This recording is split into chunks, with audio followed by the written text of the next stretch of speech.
Esta parte hace referencia a las lesiones del nervio óptico o neuritis. Con esto terminaríamos la parte de neurooftalmología.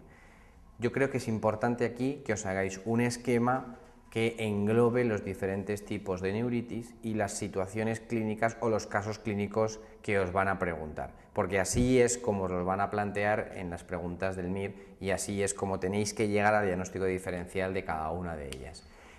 La neuritis, ¿de acuerdo?, se define como la inflamación del nervio óptico. El nervio óptico yo soy capaz de verlo a través del fondo de ojo. Si yo tengo una inflamación del nervio óptico, puedo ver a través del fondo de ojo cómo el principio del nervio óptico, que es lo que veo en el fondo de ojo, estaría inflamado. Y eso es lo que yo denomino edema de papila. Eso es lo que me produce las neuritis, un edema de papila. ¿En qué situaciones voy a ver una neuritis? Pues en inflamaciones producidas por enfermedades autoinmunes, en enfermedades infecciosas o cuando se produce una hipertensión intracraneal que como consecuencia obstruye el flujo del nervio óptico y se me inflama. Eso es precisamente lo que se denomina papiledema, es decir, la inflamación del nervio óptico en situaciones de hipertensión arterial que me producen secundariamente una hipertensión intracraneal es lo que denominamos papiledema. Y este detalle es importante porque es lo que me clasifica y es lo único que quiero que sepáis de la retinopatía hipertensiva, que es el grado 4 de la retinopatía hipertensiva. La retinopatía hipertensiva en grado 4 viene definida por el papiledema, que es lo que han preguntado. Y eso tiene su relevancia clínica, porque un paciente con una crisis hipertensiva en el que aparece papiledema quiere decir que es necesario que la tensión arterial le sea bajada en menos de 6 horas, porque está teniendo hipertensión intracraneal secundaria, porque le está afectando a los órganos de Llana. En cambio, una crisis hipertensiva que cursa sin papiledema, que cursa sin hipertensión intracraneal, la tensión arterial se le puede bajar de manera mucho más lenta, simplemente con una medicación sublingual. En el otro caso estamos hablando de medicación intravenosa. Pues bien, la neuritis me la van a preguntar en forma de 4 casos clínicos, 4 situaciones clínicas. Me la van a preguntar en el contexto de un niño que ha sido vacunado. En ese caso, la neuritis suele ser producida secundariamente a la vacuna o a infecciones virales. Lo más frecuente es que sea producida a la vacuna.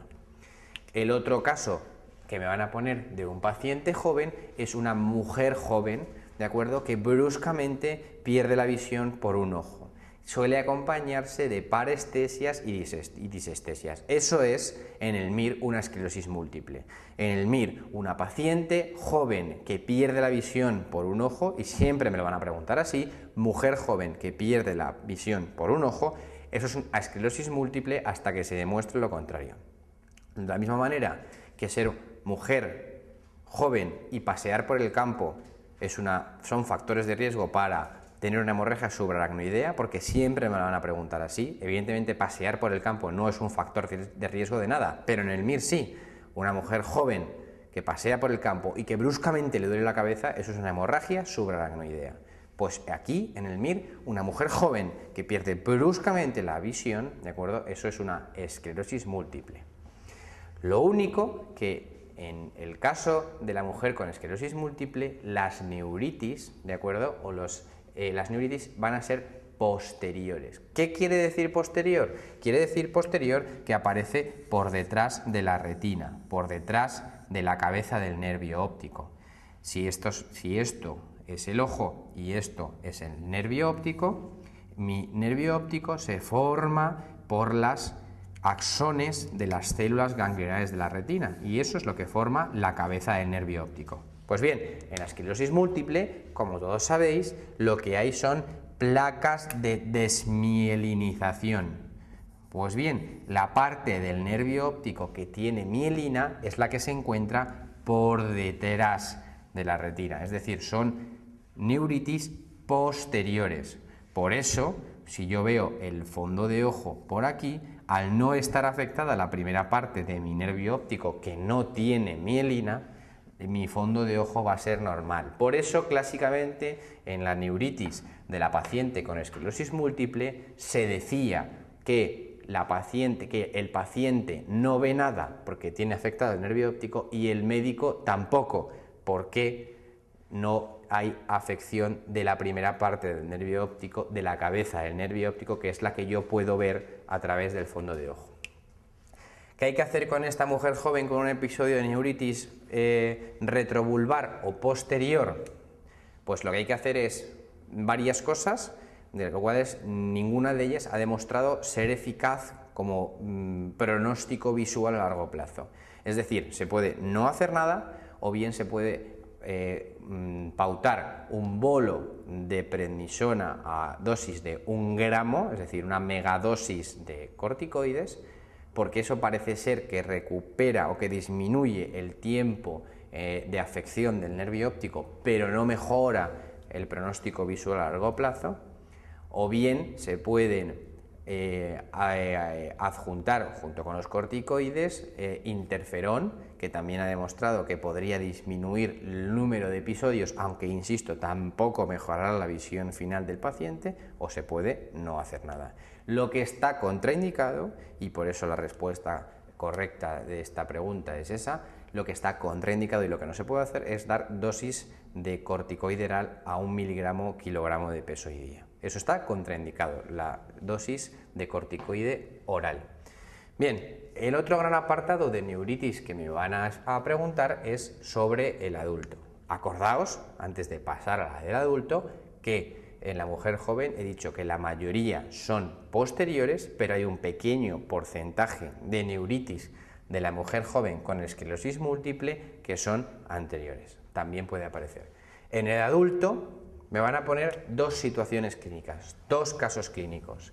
Me van a preguntar por una mujer de más de 65 años que llega con dolor de cabeza, ingurgitación de las arterias temporales, claudicación mandibular y polimialgia reumática. Eso en el MIR se llama arteritis de la temporal, es decir, es una vasculitis. Es una vasculitis que, al igual que a otros nervios, puede afectar al nervio óptico. Y me van a decir, además, clásicamente, como todas las vasculitis, que tiene un aumento de la velocidad de sedimentación globular, un aumento de la VSG y un aumento de la proteína C reactiva, un aumento de la PCR. ¿De acuerdo? Por lo tanto, a esta paciente le vamos a denominar neuritis óptica isquémica anterior y, en este caso, arterítica. Es importante reconocer este cuadro clínico porque a estos pacientes hay que ponerles un bolo de corticoide de 1 gramo, ¿de acuerdo? 1 gramo intravenoso. ¿Para qué? No para salvar el ojo que se ha inflamado, el nervio óptico que se ha inflamado y que ha perdido la visión, sino para evitar la bilateralización. Si yo a esta paciente no le pongo este bolo, esta enfermedad se va a bilateralizar en horas y la mujer se va a quedar completamente ciega. Entonces la actitud nuestra debe ser poner un bolo de un corticoide a 1 gramo, a dosis de 1 gramo intravenoso, para evitar la bilateralización, no para mejorar el pronóstico visual del ojo afecto.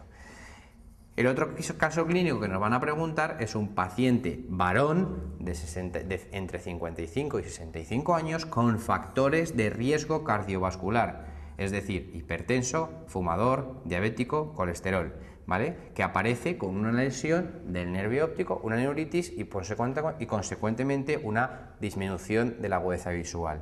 Esto es lo que denominamos neuritis óptica isquémica anterior no arterítica, es decir, una noia no arterítica frente a la otra. En este caso no hay nada que hacer, no hay ningún tratamiento que haya demostrado ser eficaz. Lo que hay que hacer es prevenir los factores de riesgo cardiovascular para que al paciente, puesto que esto al final es un acontecimiento isquémico, esa isquemia no le ocurra en otros territorios vitales como puede ser el corazón o el cerebro.